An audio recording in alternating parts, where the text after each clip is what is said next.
Welcome to the I Am Transformed show, where I interview real people with real life and powerful transformations. My mission is to educate, inspire, and empower you to make unapologetic life transformations. I simply want to help you discover the power of your choice and voice, develop positive mindset, and remove those shackles that keep you in bondage so that you can transform your life. If you have excuses that are prohibiting you from pursuing your dreams, guess what? The wait is over. When you can change your mindset, you can change your life. So let's go after that life that you desire and deserve. I am your host and No Excuses Life Transformation Coach, Dr. Veronica Outlaw. I am here to help you declare and decree, I am transformed.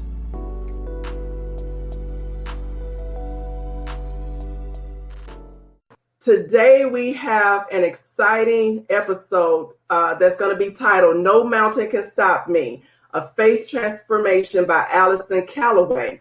Now, Alyson is a two-time graduate of Florida A&M University.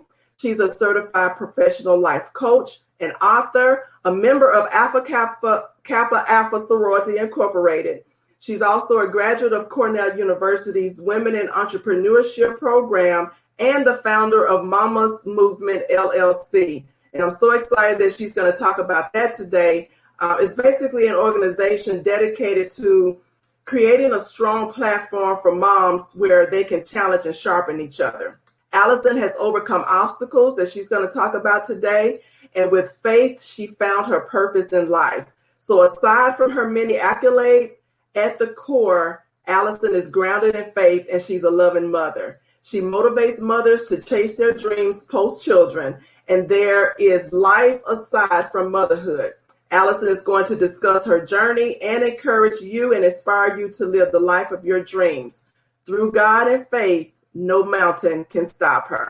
Alyson, my dear, do I have you with me? I am here. Good evening. Good evening. How are you? I am wonderful. How are you? I'm great. Where's my little friend? He is actually with his father, so we probably won't have any interruptions tonight. Okay, I had fun with my little buddy on the pre-call. Yes. So I'm excited to have you with me today. The title of your episode, No Mountain Can Move Me, really intrigued me. So let's chop it up. Let's talk about the obstacles that you've had to overcome. Yeah, absolutely. So again, thank you so much for having me. It's really an honor to be able to share in this space with you today. When I look back over the totality of my life, for one, everything that I journeyed through, I can say nothing but thank you, God, for literally just carrying me through every single season in my life. But one of the hardest seasons that I can say to date I dealt with was shortly after the birth of my son that you had the opportunity to meet a few days ago. And so he's almost 3 years old and I can't believe it. But although he is my life's biggest blessing, he was really brought into my life at not such an easy time for me. There was a lot of turmoil. There was a lot of stress. And shortly after he was birthed, I became a single mom. And so just learning to now navigate with a child in a new environment and just having to adjust and still show up for my son, my family, my career, my purpose. It wasn't always easy. There were times where I literally just wanted to throw in the towel. And if I'm being honest, there were times where I literally asked God, why would you call me to this battle? Like, of all the things I can sort of deal with, like, why would you call me to single motherhood? Why would you allow these things to be my reality? But it was in that journeying, in that navigating, in that literally being forced to sit down in the valley, I was able to learn so much more about what God was doing in my life. And so the bigger picture is always the better picture. And now I can see exactly what he wanted to do in my life. But I would definitely say going into it, it was one of the biggest obstacles, but coming out of it, it's been one of the richest blessings. So talk about that transition. You found out you were pregnant Take us from that journey until now, almost 3 years later. Oh my goodness. I will never forget. Actually, the day I found out I was pregnant, extremely sick, didn't know what was going on, went to the emergency room. They're like, oh, there's this GI bug going around and we're sure you have it. So just rest up. But out of caution, they just test every woman that comes in for pregnancy. And I was asked if they could test me. And I said, okay, sure, but I'm not pregnant. And I will never forget, I was in the room getting an IV pump at the time because I was so weak. And the doctor walked in and knocked on the door so nicely. And she was like, you're pregnant. Congratulations. And I was like, I don't know how to respond in this moment. So with her, I'm smiling and I'm showing so much love and joy on my face. But internally, like, I am sinking, like at once my entire world is shifting. And so from there, it just became like I said, this shifting, right? Just having to realign, make certain decisions, consult certain people, change certain thoughts and ideas, even locations. And shortly after my son was born, I relocated to Maryland with his father. He and I were together at the time, and it made more sense for me to sort of transition to the East Coast. I was living in Pittsburgh, Pennsylvania at the time. And so we sort of just began to make everything work, right? Everything just began to fall into place. But there were things that caused turmoil for me, that just red flags along the way, right? And just made me say, you know what, like maybe you need to reevaluate if this is truly the path that you need to take. And I will tell you, it took a lot of back and forth, because on one end, it's, hey, you're pregnant and God forbid you become a single mom and have that hanging over your head. And so maybe you just need to like roll up your sleeves and make this work, right? Even if you're not completely fulfilled or you don't necessarily feel this is the space for you.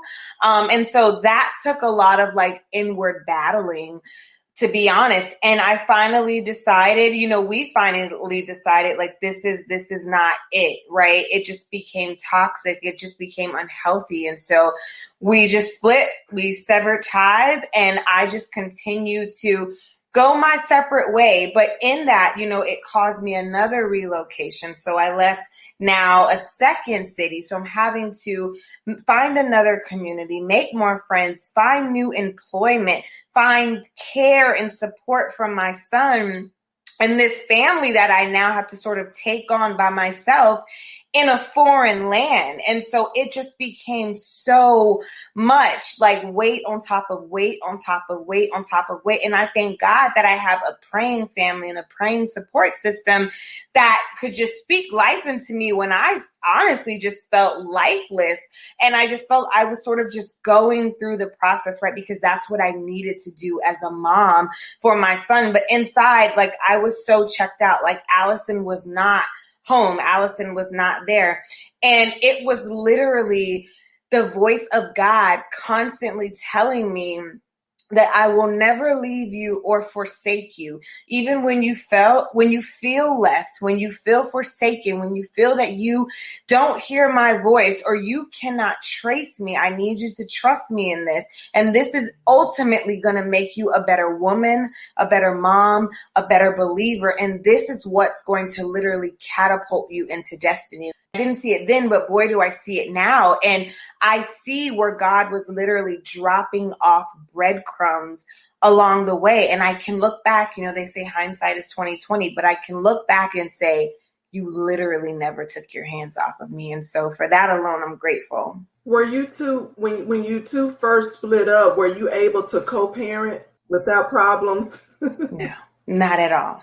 Not at all. Not at all. Okay. And if I'm being transparent, it's still a rocky road, but I know that there is grace, and I'm just believing and declaring and decreeing that one day we will get there. But right now is just not it. And so I am learning how to communicate. I am learning that less is more. I am learning that everything doesn't have to trigger a response. I am learning that I don't have to respond out of anger and emotion, and that I can take the high road, right? I can do those things because in the beginning, I was so upset. I was so frustrated. I was so confused as to why this was becoming my reality. I felt like there was always a rebuttal, right? I was always ready to go toe to toe.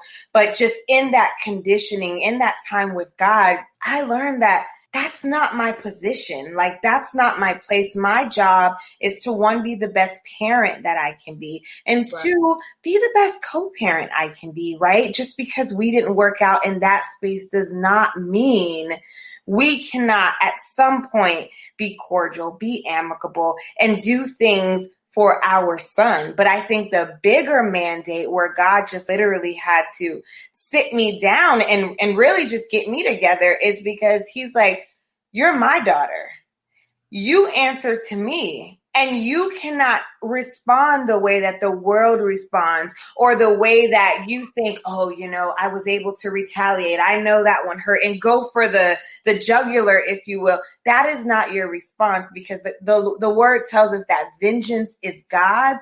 And that's the place I had to get to. I had to say, you know what? Like, God, I know that you have gone before me. I know that every single battle I fight is already fixed. So why the arguing? Why the frustration? Why the turmoil? Go in peace. Literally, the peace that surpasses all understanding.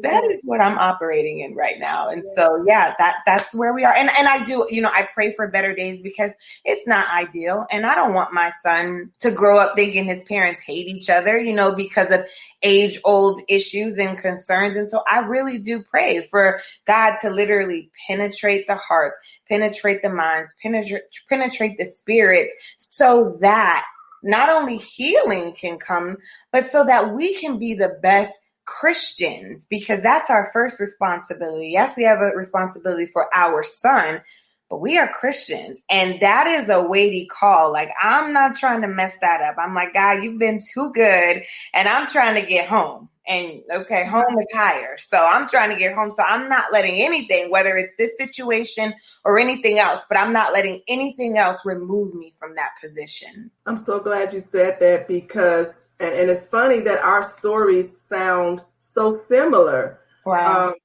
I was 27, if I remember correctly, when I found out I was pregnant. And like you, the nurse is telling me I'm pregnant, and she's coming in smiling like she's part of the family. And I literally cried like I don't even know what. And her response to my response, she didn't know how to respond.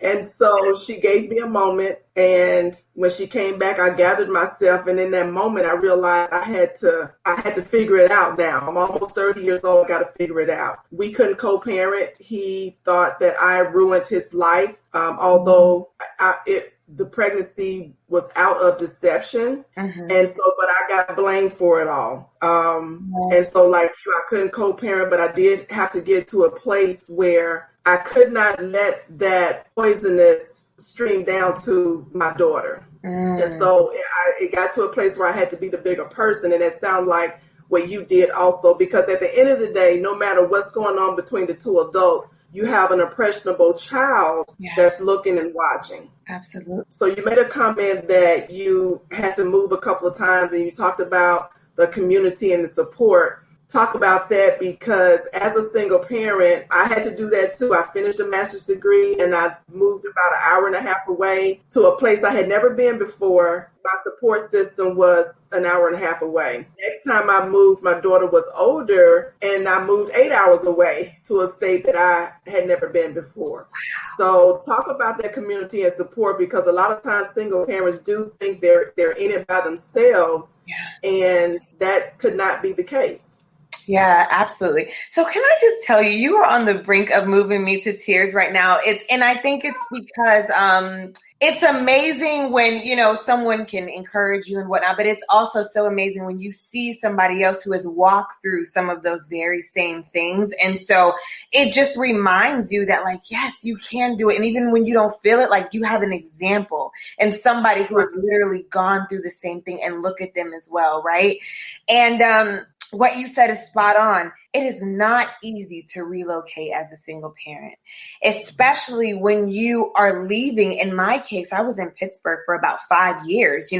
I built this incredible community of women in that, and men and women, right? In that short time in my life, but those people became family. And so I left Pittsburgh thinking, oh, great. I have this growing family and I hate to leave you all, but, duty calls, if you will. And here I go. And then that failed. Then I had to pivot, new job, came to Virginia. And now here I am again. And for me, like, church is very big to me. And all of my friends and family know I will literally relocate to a certain zip code, wherever I need to be, if it aligns with the church I'm trying to get to. Like, that's how serious I am about it. And so when I moved to Virginia, I knew nothing about this area. All I knew was a job that was here. Didn't know a single soul here. And I said, this is it, because I'm originally from Miami, Florida. So moving from Miami to Pittsburgh, it was difficult, but all I had to worry about was me, right? And I knew once I got into church and I got dancing in ministry, I'd be fine. But this was different because now you can't go dance in ministry. Now you can't go to the young adult, church night. Now you can't go to the social hour at work. So how are you going to build a community when you need it most, but you don't have the bandwidth to do so? And it's literally God. I remember it all changed when I went to this random church, maybe about 5 minutes away from me, sat by a lady who happened to be a sorority sister, didn't even know her, just saw her Bible, said AKA. And I'm like, well, hey, can I have a friend here? And so long story short, she then invited me to join the nursery ministry at the church. And I was like, at the time, I was like, I have a 1-year-old. I don't want to run around other 1-year-olds. I want to sit down. Like, I'll send him to the nursery once I'm comfortable. But, that's not what I'm looking for.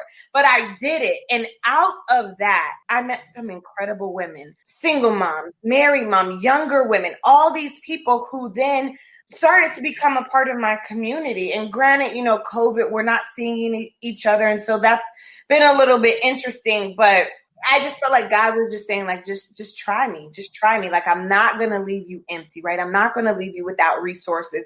And though it doesn't look like it did in Pittsburgh or like it does in Florida, it's taking shape, right? And it's taken shape. And so for that alone, I'm grateful. Would you say you are an introvert or an extrovert? It's funny. I think I'm an introverted extrovert, if that makes any sense at all. I think I can go in between. I am perfectly fine with being home alone with my baby and not seeing anybody, but I love people. I love talking to people. I love meeting people. I love hearing their stories. I love encouraging people, but I also know when it's time to just go into my shell. So I would say a combo of the two. And the reason why I ask that is because there are single mothers out there who, like you, moved to another state away from their support system, and maybe they're wanting some support and some community, but they don't know how to go out and get it, or maybe the self-esteem is not there or the confidence is not there to go out and get it. So what would you say to them to help them build that community? Yeah. So, simply put, I would say do it because it's worth it. Not only is it worth it for you socially, but it's worth it mentally. It's worth it mentally. We are not built to do this life in isolation. And single motherhood is not a curse. It's just a season in your life, right? And so you have to be able to rise above that and say, like, I'm not going to allow this to happen to me, but I'm going to rework it so that it works for me. And so whatever it is that you want to do it. And I'm not going to say it's easy because hello, exhibit A, it's not. And there are going to be some things that you're going to have to sacrifice. But I just believe that God meets you at the point of your need. And so if you need community, if you need a break, if you need a like-minded person, there are resources. For me, it was the church. Maybe it's not that for you. Maybe it's a local mom's community club. Maybe it's an online community of moms and all of these things, but plug in. Like I truly encourage anybody, especially any mom, but especially if you're walking through this as a single mom, it's so important for you to lock arms with other women, because there are times where you're going to have some dark nights and long days, and you're going to need somebody who can say, hey, you got this. So definitely plug in. Yeah, when I can't remember how old my daughter was, but she was small when I moved to Alabama. We happened to go on a field trip with the school, and the parents had to go. So I went, and at that time I was very socially awkward. I didn't reach out to people, but if they came to me, I embraced them. Mm-hmm. And so just so happened another single mother was on the bus. She happened to say hello and reached out to me, and we kind of communicated while we were on this trip, and we became each other's support system. Wow. So when she had to work at night, or one of the other needed a break, the two girls got along very well. They became best friends. And so then me and the mom became best friends. Wow. And so we gave each other break. Like I said, if she had to work, let the young lady stay, the little girl stay at the house and whatnot. They had play dates. We took turns. And so that's what the community is about. Yeah. It's not one-sided. So I want to put that out there too, for ladies not to take advantage of the support system either. It's a give and take relationship. Don't be abusive in that relationship. Amen. That's very true. It has to be reciprocal. Absolutely. Talk about, this is on my heart, and I hate to go back to it, but I think it's important to say this. Although you and your son's father didn't get along, trouble co-parenting, talk about not bad-mouthing the dad in front of the children. Or vice versa. It could be the dad bad-mouthing the mom in front of children. Talk about that, your stance on that. Oh, absolutely. Absolutely. And I'm glad you even raised that, because that's a huge no. That's just unacceptable. It can never be an option. Even I remember I would just be so upset, so hurt, so confused. Even now, sometimes I just get bothered, but that is not my son's. He doesn't need to be exposed to that. And it's unfair to him, right? Because all he knows is I have a mommy, I have a daddy, and they love me. And because we didn't work out, that doesn't mean that my son has to now be at the middle and have a front row seat to immature adults. And I'm just going to, make that plain, because that's immaturity, right? You have to be able to rise up and say, yes, I have my feelings about the dad or the mom or the situation, but you cannot allow your child to get in the middle of it, because it's unfair. And there are things that I've wanted to say, things that I've wanted to do, but I'm like, it's not worth it. Because like you said, they are impressionable, they are young, and it's important that we shield them from it and we protect them from these things, because you don't want it to just become this downward spiral of just being evil and malicious and just ill intent just because everybody is angered and upset. And so for me, that's a huge no. His dad is well aware of that. I've articulated that as well. And I definitely hope and pray it's the same for him, even when I'm not in their presence, right? And so it's very important for me. And all my friends and family know, when we're in front of baby boy, Dad is the king. Dad is the best person in the world. And again, and in his eyes, he should be. Just like in his eyes, I should be the queen and the most amazing mom. And so the adults, we can have our own views, and that's fine, right? Because we've kind of walked through this, but that it's a big no for me. So I'm glad you brought that up. Like, it absolutely cannot happen. It's not worth it in the end. It's really not. It takes two special people to get to the level of maturity that you're speaking about now, because there can be times where that the opposite has happened. The woman is so upset with what has happened, or vice versa, whether they really know it or not. They're saying bad things. They're talking bad about the other person to other people, and the children are listening to this. Yeah. Granted, the child may be 3, 4, 5 years old, but now there's going to be a time where they're 15, 16, 17-year-old. Now they're having some animosity against that parent because of what was ingrained in them all of those years. And then now the child is a teenager and or adult. How can we reverse that for that child? Now, because now you're at a place where this individual has to make a decision about how they feel about that parent, whether it's the mother or the father. Absolutely. And that's traumatizing. That's traumatizing.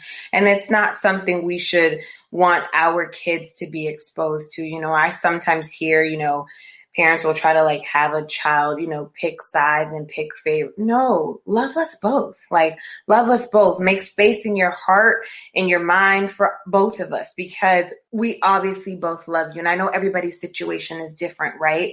But in my situation, there is love on both ends. And so I come in peace. Okay. I come in peace. I say that jokingly, but I do mean that. And it's important for me that my baby sees that, right? Because they really do model and mimic everything that we do. And so it's important for me that he knows, hey, you're fine. Your parents can get along. They can talk. We can, you know, the poker face and everything. And then you go your separate ways, and maybe there's a different thought or a different opinion, but in front of baby boy, no. I say like literally like some things I will not allow to attach themselves to my baby. And so it has to literally die with me. So I'm going to roll up my sleeves. I'm going to put my hands to the plow, and I'm going to do what I have to do so that this does not reverberate through the totality of his life, because it's unfair to him. I feel like it's my mess, if you will, and I have to, and I will clean it up. So yeah. Let's pause for a moment and take a short commercial break. We'll be right back. Stay tuned. If you are in the market for a great inspirational story that is filled with real-life transformations, may I suggest the book, No Excuses, It Starts With You, and the accompanying workbook, No Excuses, 8 Steps to a Life of Abundance. This is a true pain-to-purpose story written by Dr. Veronica Outlaw. She's an author who has endured domestic abuse, marriage, divorce, abandonment, single parenting, miscarriages, bankruptcy, and many heartbreaks. But God had other plans. Through salvation and releasing the burden of unforgiveness, Veronica is now an author, transformation coach, travel business owner, and radio and podcast producer. If you have been through life trauma and are feeling stuck, this read will inspire you to your next level, and the workbook will take you through your own personal journey to a life of abundance. If you want a personal autographed copy, the combo can be purchased online for $25 plus shipping and handling at www.drveronicaaoutlaw.com. That's drveronicaaoutlaw.com. Welcome back to the I Am Transformed show with Dr. Veronica Outlaw. Let's role play a little bit. Okay. Oh, goodness. Because this is a great picture that you're painting, but not everybody has this picture perfect story.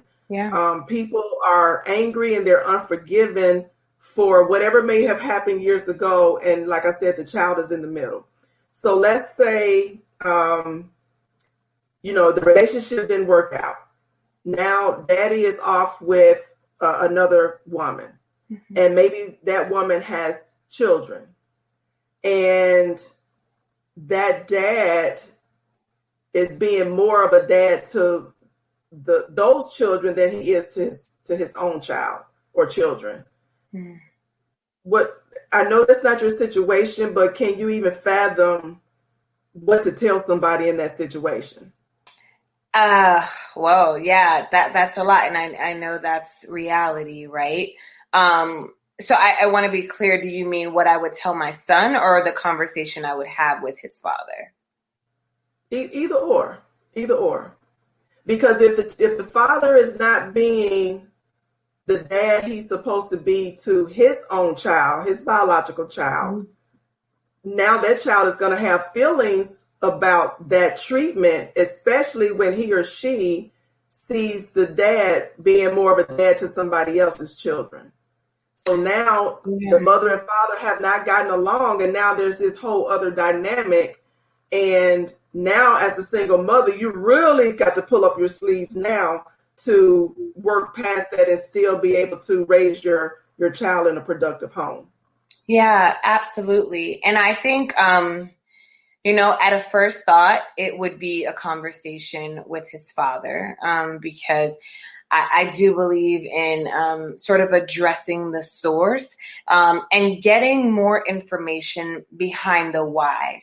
Because I oftentimes see that, we see the what of the situation. We see what's manifesting, but I like to just sort of dig deeper and see what the why is. And not that I think anything is justifiable, when you're not spending time with your son and prioritizing other children, but I would want to get more behind the why and maybe just ask some pointed questions around that. But I think ultimately it would be a matter of getting to the root and wanting to know what the desired outcome is. Do you intend on shifting this, following this conversation? Now that I've brought it to your awareness, maybe it wasn't there before, but now that it's here, what do you plan to do as a result of this? Should we expect this behavior to change? How will you incorporate your son more?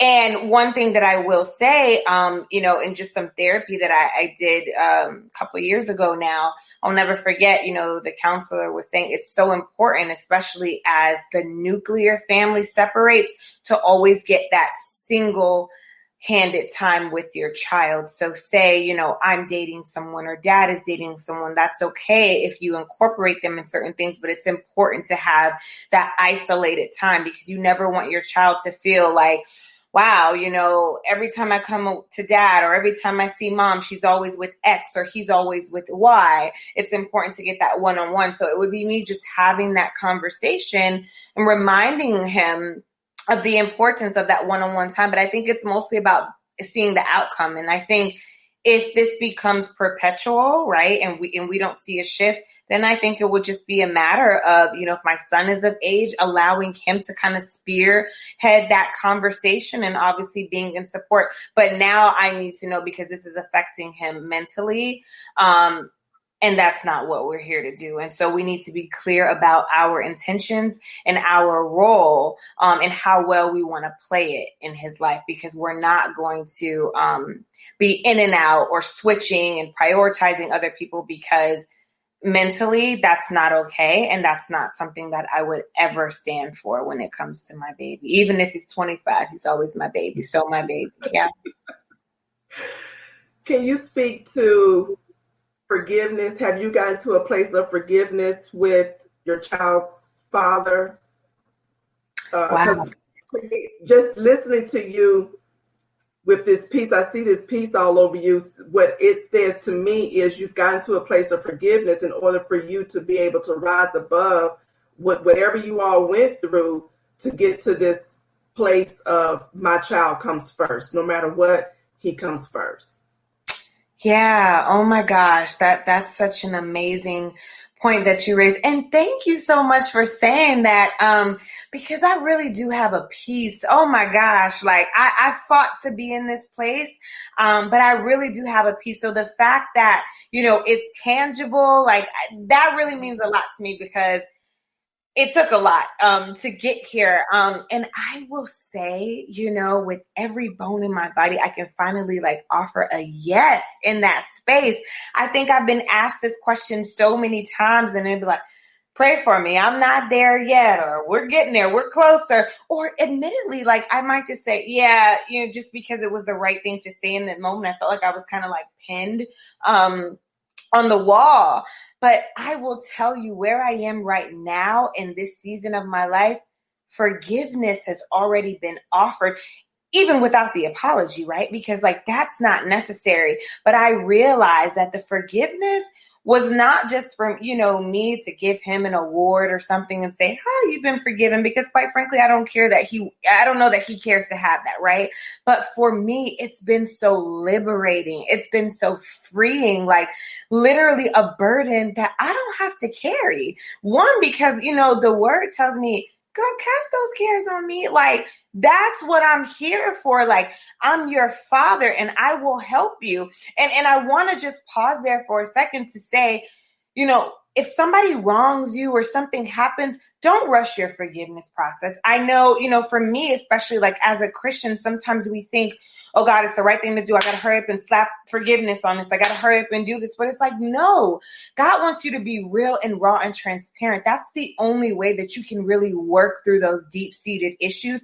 So if forgiveness doesn't come in a week, a year, a decade, I'd rather you be intentional with your forgiveness than just offer it up because it's the right thing to do, because you'll still be in bondage and you'll still be so broken. So it's like, no, free yourself of that. And that's what I had to tell myself too. Free yourself of that, Alyson, and literally walk in that space that God is giving you authority in. Like, you don't have to live in bondage to this situation, to a person, to an idea, to a thought, to a thing. You are free, and you are free indeed. And that means free in your mind. And I don't want to go on here preaching, but I'm just saying, like, God is just so good. And, he tells us that even in his word, like, he doesn't give us a spirit of fear, but of power, of love, and of a sound mind. And I say that all the time, like, Alyson, you have a sound mind. Even though this feels hard, even though this feels tough, even though you don't want to relinquish this pain to me, you have a sound mind. This is something that you can do. You can do hard things, and hard things includes forgiving those who have wronged you. Bless those who persecute you. I'm going to stop there, but all right, you got to do it. You got to free yourself because it's necessary. Do you remember the moment when you said enough was enough and I've got to release this burden? Do you what catapulted you to get to that place? You know what? I do, actually. It was the beginning of this year. I was nearing my 30th birthday. This was all before COVID and everything, but nearing my 30th birthday in a new city, life was just changing. God was really just dealing with me in the area of purpose and things that he literally called for me to do while I'm just taking up space in this earth. And I said, you know what? I literally wrote down all of the things that I needed to work on, all of the things that I wanted to free myself of. And I said, God, I'm giving this to you. And we had a night. We had a long night. I think it was obviously a night my son was with his father, but we had a night and he literally dealt with me. But when I got up off of that floor, there was such, oh my gosh, I'm literally getting chills as I think about it, because there was such this lighthearted spirit that came over me. And it was something that I hadn't felt in years. And anybody that knows me, Alyson, you're sweet. You're always so bubbly. And I can put that on, right? You'll never know that inside I have been so broken, right? I have been so just burned out, burned down. But it's like, I said, I'm giving this over to you, and I'm really going to see what this looks like to take you at your word, to say, cast your cares on me. And when I did that, I was like, this is what I've been, just robbing myself of, And granted, it's a process. So I don't want to undermine it at all, because it is a process, but and just like as a mom, right? When it's time to deliver your baby, right? I remember getting a note from the doctor. They said, don't call if you think you're in labor. And I was like, what does that even mean? But I get it now. They're like, there'll be no false indicators. You will know that you're about to have this child. And so, we called at the right time. But I think it's the same thing with forgiveness. Don't fake it. Don't rush it. Don't do it because you feel you have to be obligated to do it. You will know. Your whole body will just be in alignment with that reality. You will know when you need to forgive. And if you're not there yet, don't do it. But for me, it was the top of this year. I'm so glad you said that, because that segues right into us talking about you finding your purpose. And I don't think you could have found that before that forgiveness journey happened. Yeah. So let's talk about it. So you've forgiven, you've laid all of that out, and now you found purpose. Talk about your purpose. Yeah, it's so amazing. I just believe that purpose sometimes has the craziest ways of finding you. Before my son was born, I thought I knew. I thought I knew. I'm like, we're here. So, I just believed that I was on the right track. But after I had him, he just really began to show me like a whole new world, right? A whole new perspective of what I'm supposed to do, like this whole new outlook on destiny. And like you said, it wasn't until, let me backtrack really quickly, even prior to forgiving my son's father, having to let go of some toxicity and all of these things that I've allowed myself to believe, these things that I just settled for, all of these things, even before that, I launched my business, right? So here it is. I launched this business. I'm walking in this. I'm doing this. It feels good. I feel purpose in this. I feel like I'm speaking into moms. I feel like I'm just helping people on their journey, but there was still a missing piece. It wasn't until this year when I literally had that one-on-one again, right? And I literally just had like this freeing shift that occurred. He literally catapulted everything in my life. And I say that because I cannot tell you how many doors have opened in the way of my business. I've spoken more times this year than I've ever spoken in my life. I've had the opportunity to share on so many different platforms. My son and I have been on national TV. All of these things, we published a book, been featured in another book, all of these things. And it's like, all God was saying was, I need you to strip away all those things that are holding you down, because I'm going to take you higher. And I need you to be able to soar when we get there. You can't soar with the weight of emotions and fear and stress and burnout and inadequacy. You can't soar with that. You've got to take that off, baby girl. Give it to me and let me give you wings. And I will tell you, this year has given me those wings for sure. I've got chills just listening to you say that, because how can he give you the platform to speak to other mothers, especially when one of the ingredients is forgiveness? If you haven't forgiven, he can't put you in front of other people to talk about forgiveness, what that looks like when you haven't done it. So when you release that caterpillar turned into a butterfly. Yes, I love that. Yes, absolutely. So it's necessary. It's a process. Yeah, absolutely. It's such a process, but it's such a necessary process. Nobody wants to go through this life upset and bitter and angry. I always tell my friends, like, none of us are getting out of here alive, okay? We all have an expiration date. I choose to use my days to be happy, to be empowering, and to live a life that I'm proud of. I don't want that way. So I'm like, God, it's yours. You wanted it in the first place. So let me just do what you asked me to do. It's yours. Have it. You got it. I don't want it. Yeah. Let's talk about Mamas Movement. Yes. Tell us about that. Absolutely. So I call that my second baby. Yeah. So it was really just birthed out of my desire to seek community around motherhood.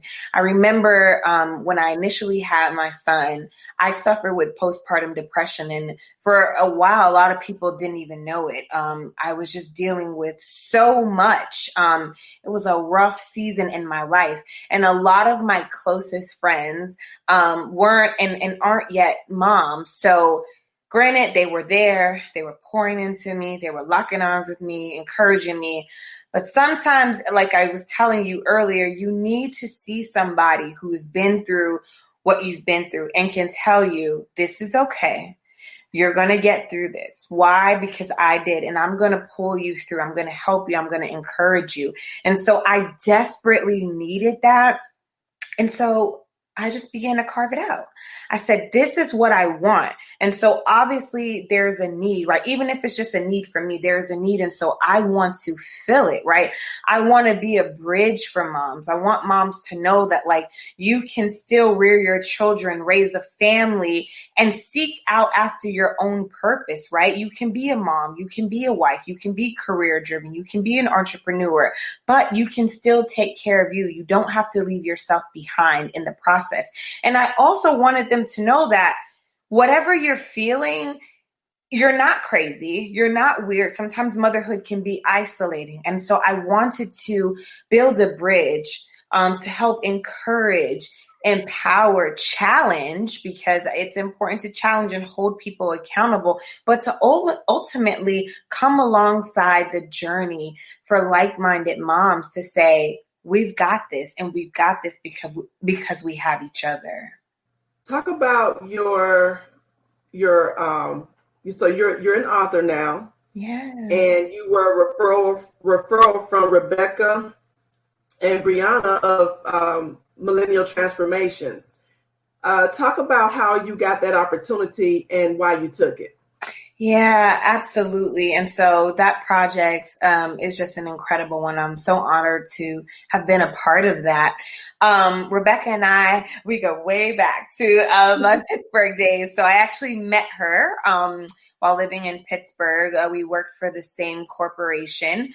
And so she's just a beautiful spirit, beautiful soul. And so not only are we sorority sisters, but we are like here in the spirit. So we are just one, we're just two peas in a pod. And so we just always, link up and get together and talk and pour into each other and encourage each other. And she was one of the vital parts of my story, right? When it came to finding out I was pregnant and having my son and walking through this journey. I mean, she's literally been there at every single juncture. And let me just pause and say, it's one thing for people to say, I've got you when you need me. I'll be there when you need me. But it's another thing to have those people actually show up.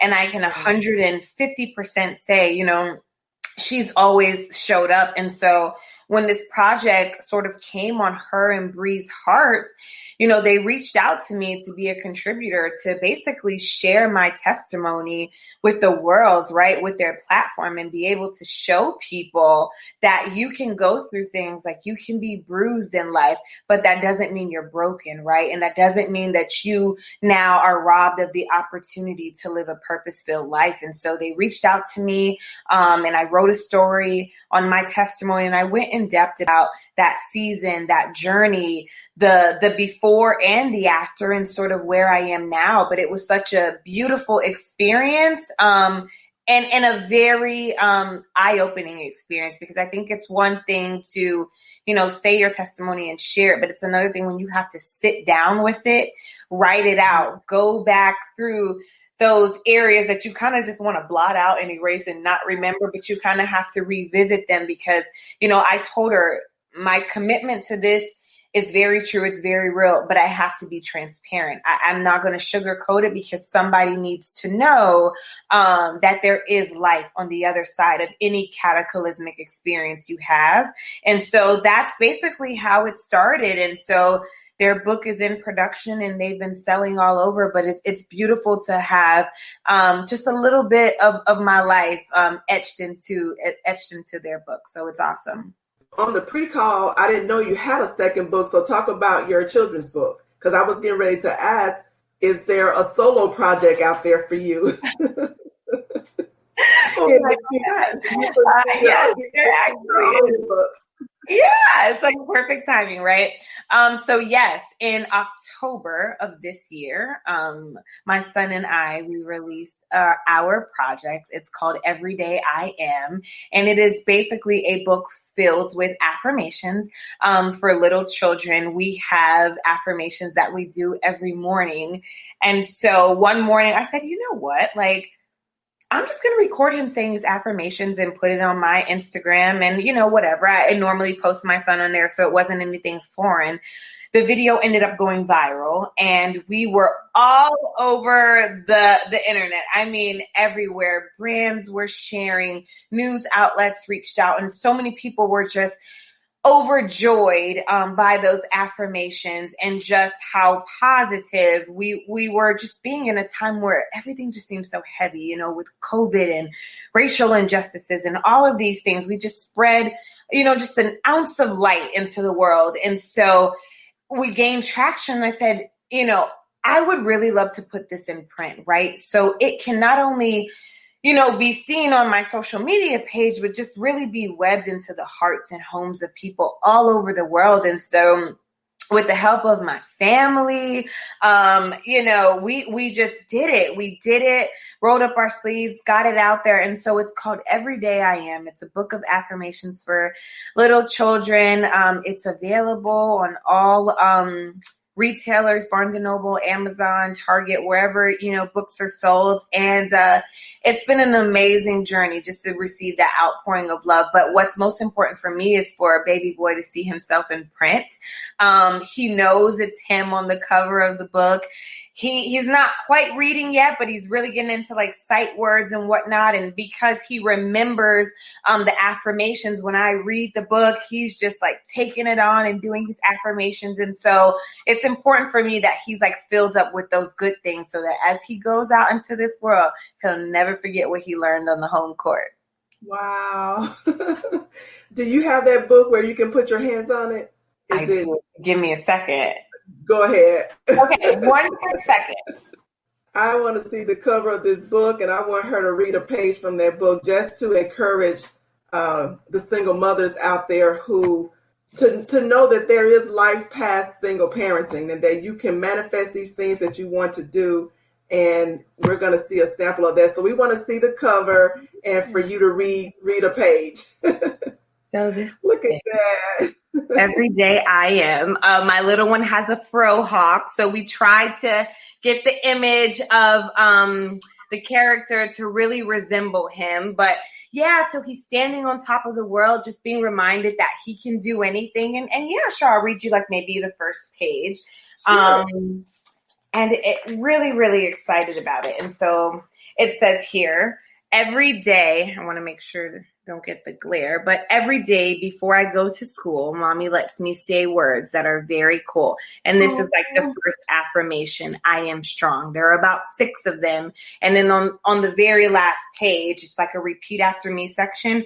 And the children can say all of the affirmations all together, just repeating after the adult that's reading it to them. Or if they can read, they're just saying them aloud. And so he loves it. I love it. We literally read this book every night. It's a part of our nightly routine. We have a couple books. I let him read a couple books before bed, but this is definitely a fan fave. I'm biased, of course, but yeah, so we're excited about it. But I love what you said about that.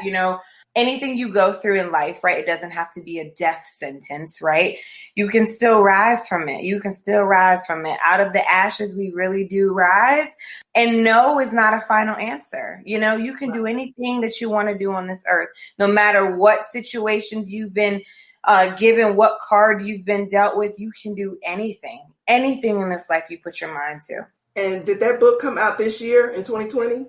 Yeah, so it just came out in October. We released it in the beginning of October. And so it's out there now in hardback, soft cover, and ebook forms, and hopefully audiobook here very soon. But yeah, so we're excited about it. Awesome. Talk about that process. Did you self-publish or did you get a publisher? So I did the hybrid publishing model. So I am backed by a publishing house, but it does have like self-publishing components as well. So I, had the illustrator, which they would have done as well, but I had a particular illustrator that I wanted to work with. So there were some things that I sort of did on my own, but I did a lot of the heavy lifting. Well, I allowed them to do a lot of the heavy lifting. That just reminded me. I will also say, whether you're a single mom or just a mom in general, I invite you to really consider outsourcing a lot of your life. There's nothing wrong with asking for help. There's nothing wrong with getting experts in different areas to do what they know how to do, right? Or how they can help you. So for me, my hands are tied. I work full-time entrepreneur, now full-time mommy because of COVID. Well, always a full-time mommy, but you know what I mean? He's not in school or in daycare right now. And so I can't do everything. I can't, right? Because that's burnout, that's stress, that's being overwhelmed. And so for me, it was important for me to align myself with somebody who could then take the project to the finish line. So I don't care what it is. Like if you need help with cooking, get somebody who can make you guys a few meals for the week, or find a subscription service. If you need help with cleaning, get a maid service or something. Like, don't feel bad about outsourcing parts of your life so that you can sort of get rid of the things that are kind of like the busy work in your life, and you can really be intentional about your purpose. Because I mean, I won't go as far to say I know for a fact, but I don't believe that God called us here to do laundry, clean the kitchen, cook food all day. And if that's your story, then that's okay. But at least for me, and I know for a lot of people, this is how we find ourselves operating as moms. But it's like, I really encourage you to push beyond that, right? And to know that outside of all of the other hats you wear, like, you are a child of God, you are purposeful, and there is something in you that the world needs. And so don't be afraid to let that come out. And if it means having people support you in those endeavors, go for it. Right. All about that self-care. Yes, a lot of it. If you would, Alyson, let's end on you giving any last minute advice or tips, anything you want to share with our single mothers. Again, I mean, if you don't know by now, we've been on here for close to an hour. I love Jesus. So everything I say is just rooted in the word. But I will say, that two things. There's a scripture that says, many are the afflictions of the righteous, but the Lord delivers them from them all. And so that scripture is just a reminder for me, and I pray that it's a reminder for you that there are going to be tribulations, right? There are going to be things that you're going to have to journey through. But I encourage you that in that valley, that you position yourself to suffer well, right? To do what you need to do in those seasons, because ultimately you're coming out of them. And it's not just to, jerk a cheap shot, but it's really to say that God does not allow you to stay hurt, to stay broken, to stay in desolate places for long. He delivers you from it all, right? And so for whatever reason, if you find yourself in a low season, get the value in it. See what it is that God is trying to say to you and what he wants you to do and how he is calling you to shift and to pivot. But ultimately know that your Father loves you and he will deliver you from it all. And the last thing I would say, again, it's not a death sentence, right? So you look yourself in the mirror, you tell yourself that you can do all things through a God that strengthens you, because all things are possible for you. And you'll get on the other side of this, whatever your this is, right? Whatever your this is, you'll get on the other side of it and you'll be so much stronger. You'll be so much better for it. Allow it to really, really, really make a woman out of you, and trust God along the way, because he will never leave you and never forsake you. That's his promise for you. That's right. If you faint not, as long as you don't quit, because every season has an expiration date. And if you just stay the course, just stay the course. Well, Alyson, you have been an absolute pleasure to have on this show. I'm so grateful that you accepted the invite, because we didn't know each other beforehand. So you trusted me enough to care for your story, because I do have a heart to, whatever that message is, to get people out of their stuck place. And for you to provide one of those examples, it's been an honor and a pleasure to serve you today. I'm grateful that you accepted the invite, and I look forward to more collaborations with you. This is not a one-and-done deal. Yes.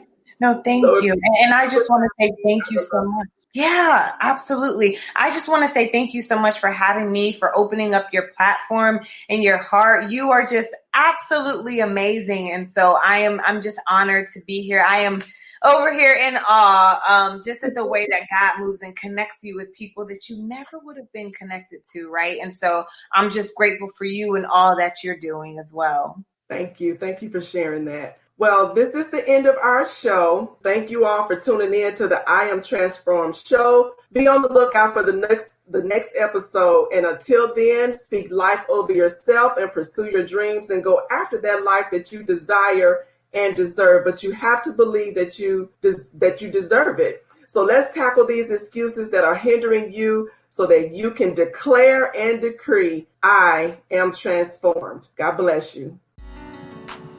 Well, my friend, I've come to the end of the show. It was an absolute honor and pleasure to serve you today. Thank you for tuning in to the I Am Transformed show with Dr. Veronica Outlaw, the show where we interview real people with real life transformations. Be on the lookout for another episode on next Sunday at 6:00 p.m. Central Standard Time. Until then, speak life over yourself and pursue your dreams and go after that life that you desire and deserve. Let's tackle these excuses that are hindering you so that you can declare and decree, I am transformed. God bless you.